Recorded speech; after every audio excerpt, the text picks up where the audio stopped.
कितना प्यारा मेरा रंग तिरंगा,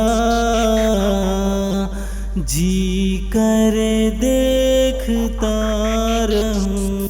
कितना प्यारा मेरा रंग तिरंगा, कितना प्यारा मेरा रंग तिरंगा, जी करे देखता रहूं।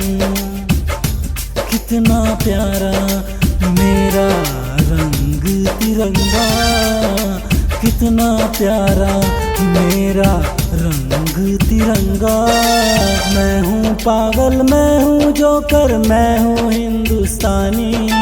मैं हूँ पागल, मैं हूँ जोकर, मैं हूँ हिंदुस्तानी।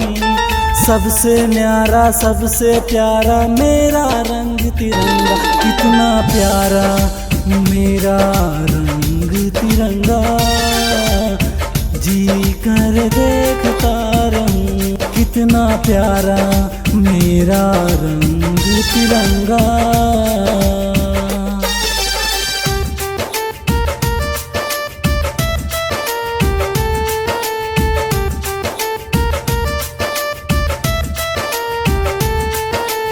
म्यूजिक डायरेक्टर टुनटुन बाबू सल्हा।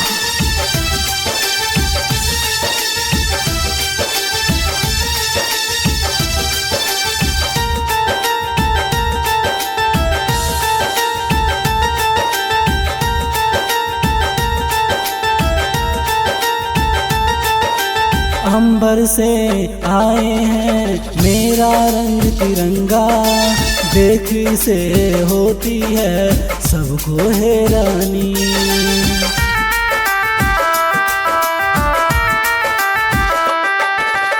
अंबर से आए हैं मेरा रंग तिरंगा, देख इन्हें होती है सबको हैरानी।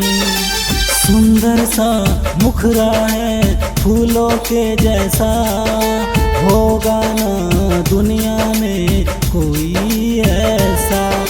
कितना सीधा, कितना भोला मेरा भारत, कितना अच्छा।